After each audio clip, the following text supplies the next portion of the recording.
bahas terkait bentuk aljabar ya. Nah, di soal pertama di sini ada bentuk aljabar. Nah, mungkin di sini awalnya pasti kita bingung nih bagaimana untuk menuliskan bentuk aljabar yang diinginkan, kan? Ini anggap aja buatan korek api. Nah, bagaimana sih untuk kita menuliskan bentuk aljabar yang diinginkan sesuai ada berapa polanya? Di pola pertama, di pola kedua, di pola ketiga, dan di pola keempat. Nah, pertama kita harus mengetahui terkait unsur apa saja yang ada di dalam aljabar. Nah, kalau aljabar itu kan dia X bisa dibilang X tambah B. Nah, ini A sebagai koefisien, X sebagai variabel, dan ini B sebagai konstanta. Nah, untuk konstanta saya jelasin dulu ya, untuk paham agar kita dapat menyelesaikan soal nomor 1 ini. Nah, untuk konstanta ini pasti nilainya harus selalu ada. Nah, kenapa saya bilang harus selalu ada? Maksudnya nih nilainya tetap dan tidak bertambah. Nah, misal setiap bertambahnya pola dia nilainya tetap, tidak berubah. Nah, kalau koefisien ini adalah perubahannya. Nah, perubahan setiap pola berapa kali dia berubah. Nah, ini variabel jumlah untuk mengubah koefisiennya. Nah, jadi misalnya, jadi batang korek api merah atau yang paling kiri ini adalah konstanta. Nah, seperti yang tadi saya jelaskan atau definisikan sendiri, konstanta itu jumlahnya selalu ada, tidak bertambah. Nah, jadi korek api ini yang batang merah di soal adalah konstanta. Nah, jadi kita sudah dapat konstantanya 1. Nah, bagaimana untuk mencari AX-nya? A sebagai koefisien dan S sebagai variabel. Nah, di sini kalau kita lihat untuk membentuk persegi, mereka membutuhkan 4 korek api. 4 korek api. Untuk membentuk dua persegi membutuhkan berapa? 1, 2, 3, 4, 5, 6, 7. Ini 1, 2, 3, 4, 5, 6, 7, 8, 9, 10. Ini? Nah, 13. Nah, jadi seiring bertambahnya pola itu berapa bertambah korek apinya? 3. Nah, 3 kan? Dia berarti koefisiennya 3. Nah, kenapa? Karena seiring bertambahnya pola 1 dari pola 1 ke pola 2 sampai pola 4 itu dia tetap pasti bertambahnya 3.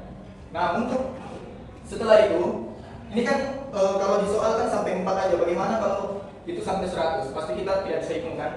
Makanya kita menamakan ini sebagai variabel. Jadi misal kalau X ini mereka minta pola yang ke 100, ini kan pola keempat. Misal pola ke 100, jadi kita tinggal substitusikan 100 ke dalam variabel tersebut. Lalu kita mendapatkan jumlah batang yang diinginkan. Nah, kalau ini berarti bentuk dari pola tersebut ini adalah 3x plus 1. Nah, misal pola pertama kita substitusikan 3, pola pertama kan 1 tambah 1 ini 4. Dan pola kedua kita substitusikan berarti ini 6 tambah 1 7. Pola ketiga, nah tambah 1 10. Nah, dan pola keempat, nah 13 kan? Jadi dia sesuai. Nah, berarti jawaban dari bentuk aljabar dari soal yang saya buat ini adalah 3x plus 1. Nah, sini lapangan bola memiliki ukuran panjangnya 3 meter lebih besar dari 3 kali lebarnya. Jadi anggap aja P itu sama dengan 3L tambah 3. Dan L-nya kita belum ketahui kan juga. Nah, terus berapa yang kita katakan? 3L besar kecil. Yang kecil. Nah, terus yang diketahui luas. Luasnya berapa? Nah, 168. Nah, mungkin di soal ini adalah soal bangun datar. Nah, bangun datar ini salah satunya persegi panjang kan? Dia memiliki panjang dan lebar. Nah, panjang kalau yang tadi diketahui ini kan adalah 3L ditambah cara buatnya gimana? Itu aja. 3L ditambah 3. Dan L-nya pun belum kita ketahui kan juga. Nah, yang ditanyakan apa? Maka panjang dari lapangan tersebut berapa kan? Nah, berarti kita harus menggunakan konsep aljabar kalau hal ini. Nah, yang pertama, karena kita sudah tahu panjangnya dan lebarnya pun kita belum tahu. Nah, jadi kita menggunakan rumus luas persegi panjang. Nah, rumus luas persegi panjang kan panjang kali lebar ya. Nah, jadi L-nya nih 168, panjangnya 3L ditambah 3 dalam kurung dikali L. Nah, terus kita kalikan nih 3L dengan 3L tambah 3 dengan L. Nah, 3L kali L 3L kuadrat. Nah, 3 kali L 3L kan? Nah, terus kita kedua ruas kita kurangkan 168. Nah, di ruas kiri 168 kurang 168, di ruas kanan juga kurang 168. Nah, jadi di sini 0, di sini kita mendapatkan persamaan, yaitu 3L kuadrat ditambah 3L dikurang 168. Nah, habis itu kita akan mencari suku-sukunya kan? Nah, dengan cara apa nih? Nah, kita harus memfaktorkannya. Cuman kalau dilihat dari sini, ini 3 dan mungkin 168. Kalau di dalam soal ini sudah seperti ini ya, misalnya ini ada 3 dan ini 3. Nah, kemungkinan besar ini bisa dibagi juga dengan 3. Nah, jadi 3 kita keluarin. Jadi ini sisa L kuadrat, di sini L, dan di sini dibagi 3. Nah, 168 dibagi 3. Nah, dengan cara cepat untuk membagi ini kita lihat angka belakangnya. Nah, untuk perkalian perkalian 3 sampai 3 dari 1 sampai 10 itu 3 kali berapa yang menghasilkan angkanya di belakangnya 8? Nah, 6 kan? Nah, 6. Berarti di sini 18 pasti kan? Jadi sisa 150. Nah, untuk mendapatkan 15 pasti dikalikan 5. Nah, jadi sudah kita mendapatkan ini di bawah. Jadi kita mendapatkan 3L kuadrat ditambah L dikurang 56. Nah, terus kita faktorkan ya. Nah, untuk mendapatkan 56 kita memakai pohon faktor ya. Ini 2, ini berapa di sini? 28 ya. Ya, 28 kan? 2 di sini 14 berarti di sini 7. Nah, jadi angka terkecil itu 7. Jadi kita masukkan sini. Ini L. Nah, di sini kan pasti karena dia di sini negatif, berarti dia salah satu dari ruasnya pasti negatif kan? Nah, jadi di sini negatif 7. Di sini L plus 8. Ya. Nah, terus atau di sini yang plus atau di sini yang min? Bebas. Enggak. Kita lihat dari L-nya. Kalau L-nya positif berarti yang besar yang positif. Yang besar positif ini. Atau di sini negatif. Betul sudah ya? Nah, betul sudah ya. Nah, terus kita lanjut. L dikurang 7 sama dengan 0. L sama dengan 7. Nah, L plus 8 sama dengan 0. L sama dengan negatif 8. Nah, kalau pengukuran kan pasti belahannya minus ya. Jadi kita pakai yang positif. Kan pasti. Nah, 7. Terus kita substitusikan lebar ini ke dalam persamaan ini. Nah, persamaan ini. Nah, terus berarti 3L ditambah 3 dikali 7 tambah 3. Nah, 3 kali 7 21 tambah 3 24. Nah, berarti panjang dari lapangan ini adalah 24. Pasti. Nah, cuman kalau misalnya kita balik nih, di sini plus, di sini min, pasti hasil panjangnya kan beda juga. Nah, itu bagaimana untuk memastikannya? Nah, langsung saya kasih tahu caranya. Jadi untuk memastikan apakah panjangnya ini sudah betul kita pakai, itu kita substitusikan dalam rumus ini. Nah, karena kita tahu sudah panjang luasnya itu 168 dan panjangnya itu 24 dan lebarnya berapa tadi? 7. Nah, kita kalikan 24 kali 7. Nah, 24 dikalikan 7 berapa? 4, 7, 8, 2, 7 kali 2, 14, 16. Nah, pas 168. Jadi kita sudah pakai suku yang tepat ya. Nah, jadi begitu ya. Jadi kalau misalnya kita sudah dapat panjangnya, jangan dulu kita senang. Jadi kita harus substitusikan dulu ke rumus yang di awal. Oke? Soal yang ketiga.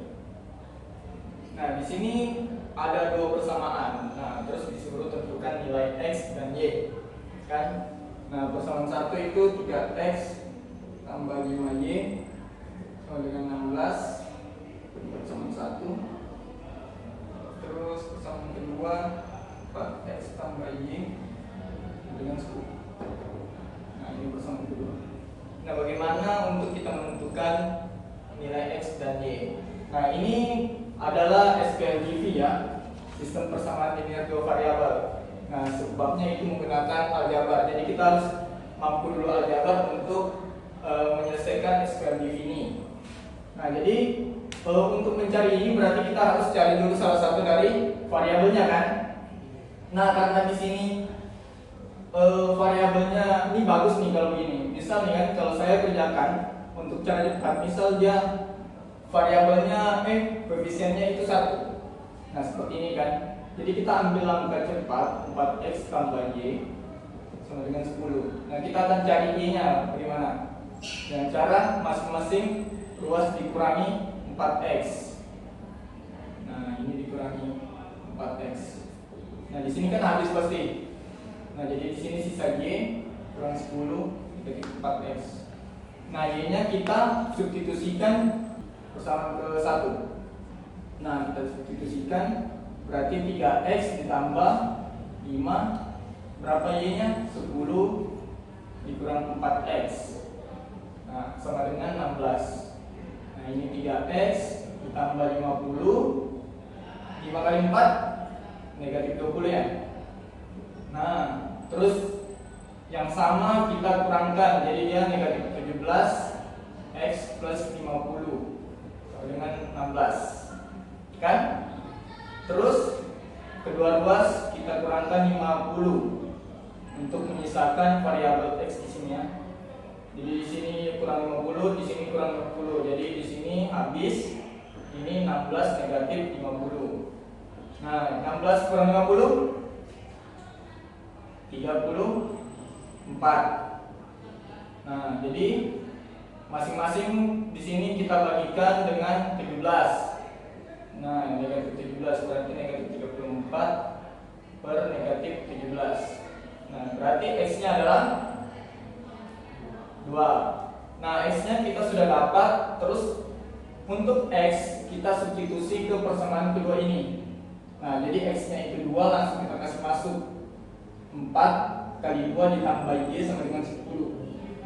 Nah, di sini 8 tambah y sama dengan 10y.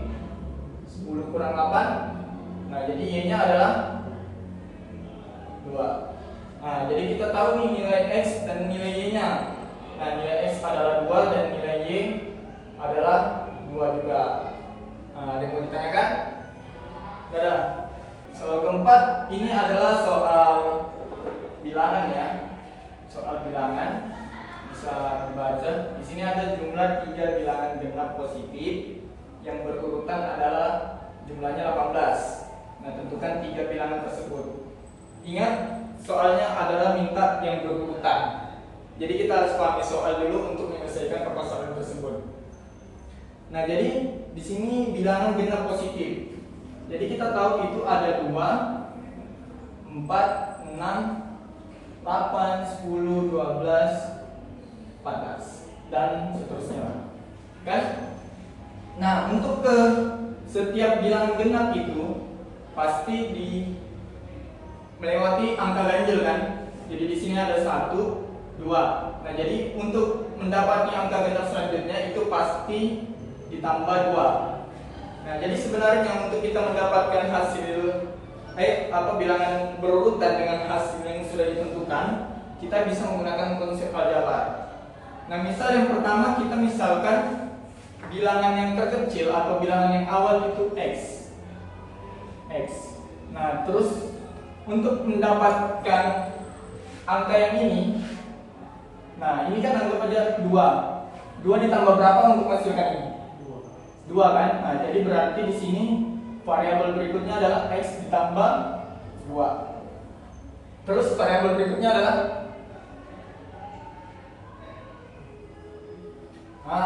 bisa nih. Ini kan pasti sudah lewat 2 ya. Ini kan X tambah 2. Nah, untuk mendapatkan 6 berarti dia 2 ke sini berapa? Ini 2, ini 2. Berarti di sini X tambah 4. Nah, ini bentuk aljabar yang untuk mendapatkan jumlah bilangan genap yang sudah ditentukan. Misal di sini 18 ya. Nah, 18. Nah, cuman kan kita nggak tahu nih bilangan genap yang mana nih. Apakah 2 dia, atau 4, atau 6, atau 8. Cuman kita tahu jumlahnya kan. Jumlahnya kan 18. Nah, jadi terus kita hitung nih, operasikan. Nah, X tambah X tambah X berarti 3X kan? Terus ini tambah ini berapa? 6. Sini 18. Terus 3X. 18 kurang 6. Nah, 18 kurang 6 berapa? 12. X dibagi 3. Nah, hasilnya X-nya berapa? 4. Nah, X-nya 4. Nah, jadi X paling kecil itu adalah 4. Nah, misal nih, ini kan 4 nih sudah. Berarti 3 bilangan yang berurutan. Ingat, bilangan yang berurutan. Jadi harus dia di samping sini. Jadi dia tidak boleh loncat begini ya. Dia tidak boleh loncat. Jadi dia harus berurutan 1, 2. Nah, coba kita hitung. 4 ditambah 6 ditambah 8, apakah hasilnya 18? Ya, hasilnya 18 kan. Nah, jadi untuk mendapatkan jumlah yang sudah ditentukan, tetapi bilangannya kita tidak tahu, kita akan menggunakan konsep aljabar ini. Nah, ini kalau 3 bilangan. Kalau ada 4 bilangan berapa? Berarti di sini. Selanjutnya. X tambah 6. Nah, X tambah 6. Kalau ada 5? X tambah 8. X tambah 8. Nah, begitu dah. Dan seterusnya. Nah, mungkin itu aja materi yang bisa Abang ajarkan. Semoga bermanfaat. Kita tutup dengan Assalamualaikum warahmatullahi wabarakatuh.